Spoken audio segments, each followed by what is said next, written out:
दोस्तों अस्त हुआ सूर्य युग, श्रेयस के सिर सजा ताज। अब सूर्यवंशी के सूर्योदय की है बारी। नमस्कार दोस्तों, क्रिकवॉच के नई वीडियो में आप सभी का स्वागत है। यदि आप हमारे चैनल पर नए हैं तो वीडियो को लाइक करें और चैनल को सब्सक्राइब जरूर करें। दोस्तों भारतीय टी20 क्रिकेट में बड़ा बदलाव की शुरुआत हो चुका है। सूर्य कुमार यादव से कप्तानी वापस ले ली गई है और श्रेयस अय्यर को नई जिम्मेदारी सौंप दी गई है। वहीं शनिवार को होने वाली चयन समिति की बैठक में 15 साल के वैभव सूर्यवंशी को सीनियर टीम में मौका मिलने की संभावना भी चर्चा में है।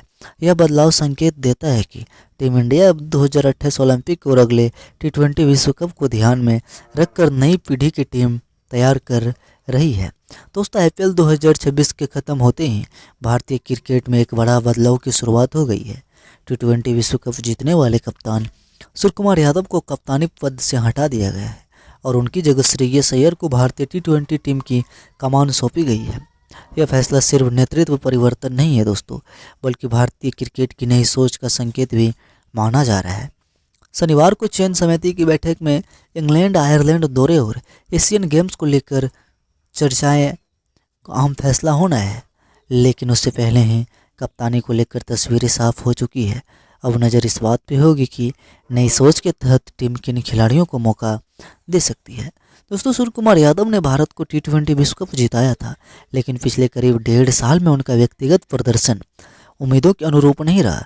चोट और फॉर्म दोनों ने उनके खेल को काफ़ी ज़्यादा प्रभावित किया है। दोस्तों चयनकर्ता ने इस बार साफ संकेत दिया कि वे पिछले रिकॉर्ड के आधार पर फैसला नहीं लेना चाहते। उनकी नज़र 2028 लॉस एंजलिस ओलंपिक और अगले टी20 विश्व कप पे है। ऐसे में एक नई नेतृत्व संरचना तैयार करने की दिशा में यह बड़ा कदम माना जा रहा है। दोस्तों श्रेयस अय्यर पिछले कुछ वर्षों में भारतीय क्रिकेट में सबसे सफल कप्तानों में से एक बनकर उभरे हैं। आईपीएल में उनकी कप्तानी रिकॉर्ड उनके पक्ष में जाता है। 3 अलग अलग फ्रेंचाइजियों को फाइनल तक पहुंचाने वाले वे कप्तान हैं। श्रेयस अय्यर की सबसे बड़ी ताकत यही रही कि कप्तानी के दबाव उनकी बल्लेबाजी पर असर नहीं डालता। वह टीम को संभालने के साथ साथ खुद भी लगातार रन बनाते हैं। चयनकर्ता को लगता है कि कुछ वर्षों तक टी20 टीम के स्थिर नेतृत्व देने के लिए अय्यर सबसे सही विकल्प साबित हो सकते हैं। दोस्तों शनिवार की चयन बैठक में सबसे रोमांचक पहलू 15 साल के वैभव सूर्यवंशी हो सकता है। आईपीएल 2026 में अपनी तूफानी बल्लेबाजी से चर्चा में आए इस युवा बल्लेबाज को पहली बार सीनियर टीम इंडिया में मौका मिलने का प्रबल संभावना जताई जा रही है। दोस्तों वैभव ने पूरा टूर्नामेंट में जिस निडर अंदाज से बल्लेबाजी किया है, उसने चयनकर्ताओं को काफ़ी ज़्यादा प्रभावित किया।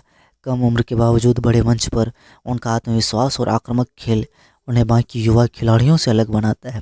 दोस्तों अगर उन्हें टीम में शामिल किया जाता है तो सिर्फ एक खिलाड़ी का चयन नहीं होगा, बल्कि भारतीय क्रिकेट के भविष्य को लेकर एक बड़ा संदेश भी जाएगा। इससे साफ होगा कि टीम प्रबंधन अब प्रतिभा को उम्र से नहीं बल्कि प्रदर्शन से आंकना चाहती है।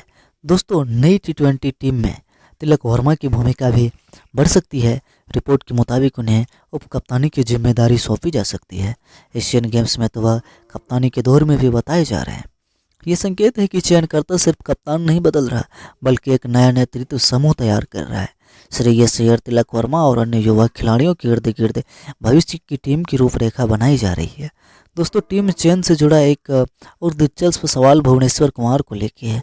36 साल की उम्र में उन्होंने आईपीएल में 28 विकेट लेकर साबित किया कि उनकी गेंदबाजी में अब भी धार बाकी है। हालांकि चयनकर्ता के सामने सवाल सिर्फ मौजूदा प्रदर्शन का नहीं है, उन्हें यह भी देखना होगा कि किन खिलाड़ी 2028 तक टीम की योजनाओं का हिस्सा रह सकता है।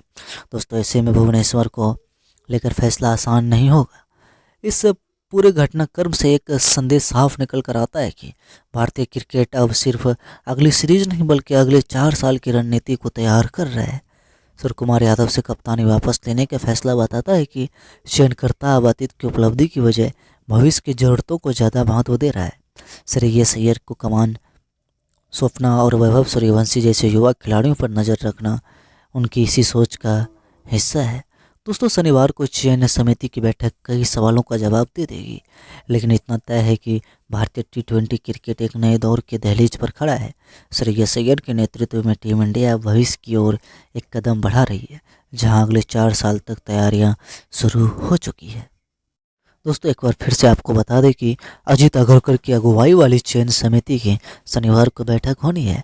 इसमें आयरलैंड और इंग्लैंड के खिलाफ T20 सीरीज के साथ ही एशियाई खेलों के लिए भारतीय टीम का चयन होना है। सभी की नज़रें इस बात पे है कि सूर्य कुमार यादव का क्या होगा, क्या उन्हें बरकरार रखा जाएगा या टीम के नए कप्तान के साथ उतरेगी। दोस्तों भारतीय टीम बड़े बदलाव की तैयारी चल रहा है। अभी के लगभग तय है कि सूर्य कुमार यादव की जगह श्रेयस अय्यर को टीम की कमान संभालते हुए नजर आएंगे। दोस्तों आगामी आयरलैंड और इंग्लैंड दौरे पर और जापान में होने वाले एशियाई खेलों की टीम के चयन के लिए शनिवार को अजीत अग्रकर की अगुवाई वाली राष्ट्रीय चयन समिति की बैठक होगी।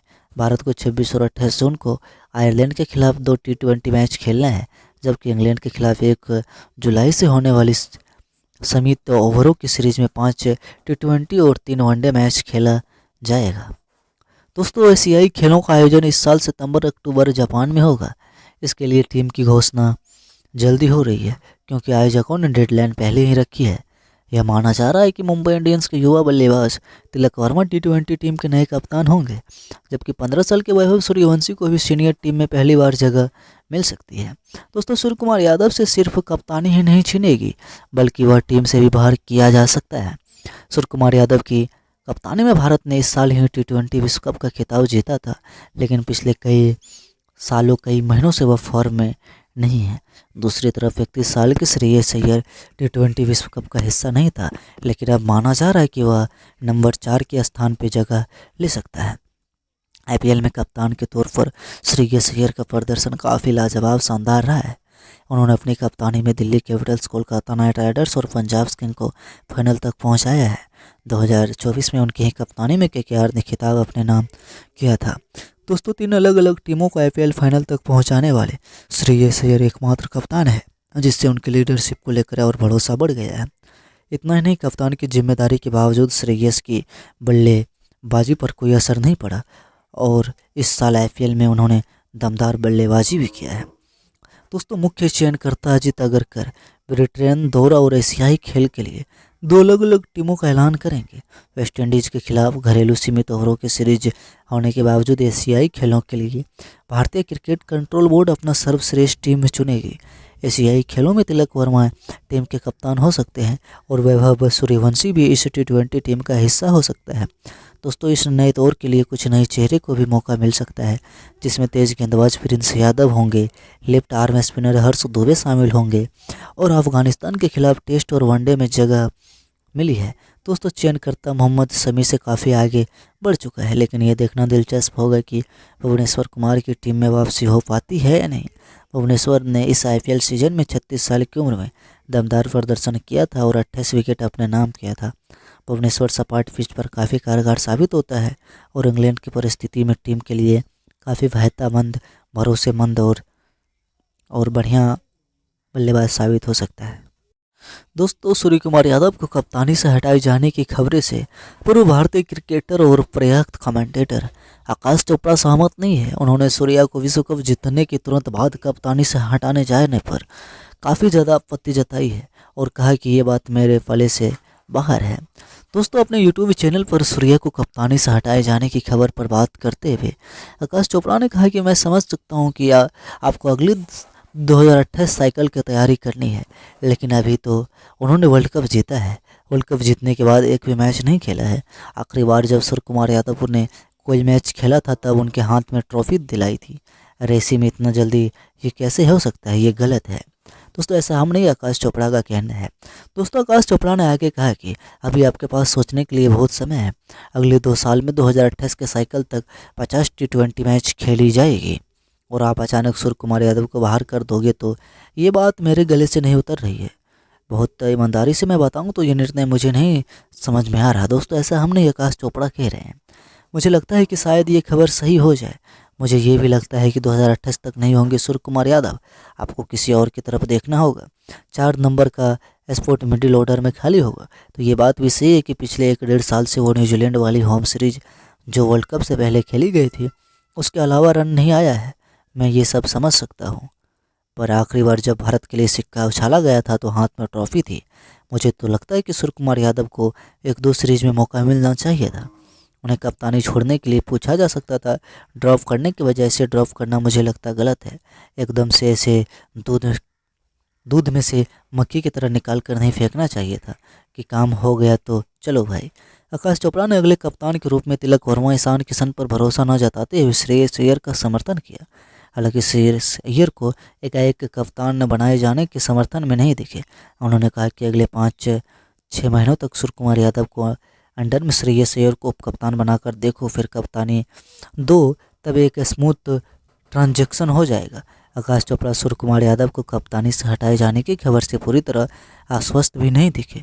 उन्होंने मीडिया और पीआरए का गेम समझाते हुए कहा कि कई बार ऐसा होता है कि आपका फेवरेट पत्रकार को खबर दे दी जाती है और वास्तव में निर्णय नहीं लिया गया होता है।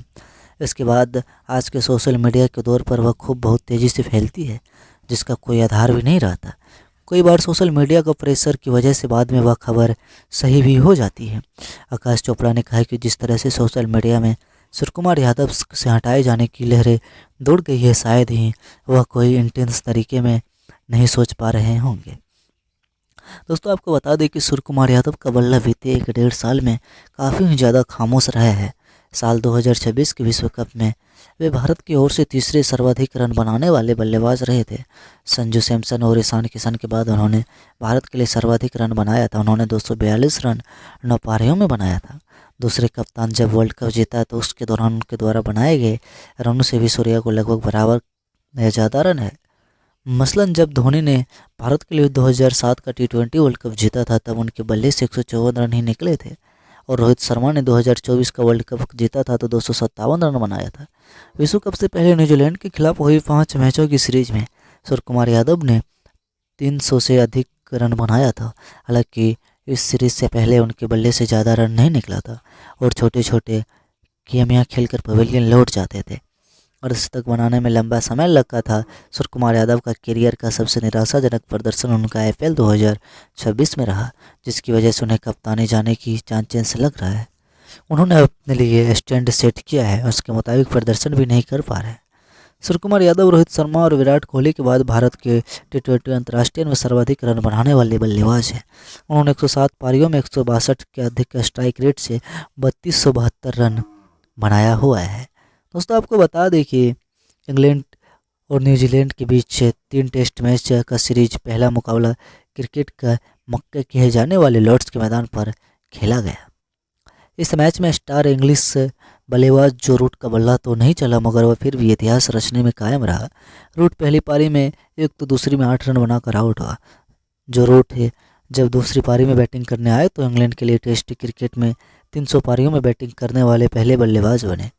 उनसे पहले इंग्लैंड के 140 साल के टेस्ट क्रिकेट के इतिहास में ऐसा कोई नहीं कर पाया। वहीं ऑल ओवर लिस्ट में जो रूट 300 टेस्ट पारियों में बैटिंग करने वाले दुनिया के दूसरे बल्लेबाज हैं। लिस्ट में क्रिकेट में भगवान कहे जाने वाले सचिन तेंदुलकर टॉप पे है। दोस्तों, जो रूट सचिन तेंदुलकर के टेस्ट क्रिकेट में सबसे ज़्यादा पारियों में बैटिंग करने वाले बल्लेबाज हैं। मास्टर ब्लास्टर ने अपने टेस्ट क्रिकेट में भारत के लिए 329 पारियों में बल्लेबाजी किया है।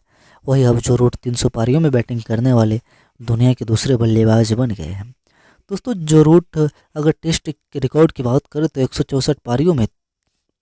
164 मैचों में 300 पारियों में इंग्लैंड के इस स्टार बल्लेबाज ने 50 की औसत से 13,952 रन बनाया है। इस दौरान उनके नाम 41 शतक और 66 अर्धशतक है। दोस्तों, इंग्लैंड का स्टार बल्लेबाज जो रूट क्रिकेट में सचिन तेंदुलकर के 4 रिकॉर्ड तोड़ सकता है। सबसे पहला टेस्ट क्रिकेट में सबसे ज़्यादा रन बनाने का रिकॉर्ड तेंदुलकर के नाम टेस्ट में सबसे ज़्यादा 15,921 रन बनाने का रिकॉर्ड है। वहीं जो रूट 13,952 रनों के साथ लिस्ट में दूसरे नंबर पर पहुंच चुका है। दोस्तों, रूट और सचिन के बीच रनों का अंतर 1969 का ही रह गया है। दोस्तों, जो रूट के अलावा सचिन तेंदुलकर का सबसे ज़्यादा टेस्ट शतक है, सबसे ज़्यादा टेस्ट अर्धशतक और सबसे ज़्यादा पारियों में बैटिंग करने का रिकॉर्ड को भी ये तोड़ सकता है। जो रूट सबसे ज़्यादा पारियों में बैटिंग करने के मामला में सचिन तेंदुलकर से 30 पारियों में पीछे है। वहीं टेस्ट में सबसे ज़्यादा शतक के मामले में 10 शतक और सबसे ज़्यादा अर्धशतक के मामले में 2 अर्धशतक पीछे है। सचिन ने अपने करियर में 51 सेंचुरी लगाई है। दोस्तों, वहीं रूट के नाम 41 अर्धशतक है। वहीं तेंदुलकर ने टेस्ट में 68 अर्धशतक लगाया है, जो रूट के खाते में 65 पर हो गया है। दोस्तों आपको बता दें कि आप लोग को क्या लगता है, क्या ऐसा जो रूट सचिन तेंदुलकर का रिकॉर्ड तोड़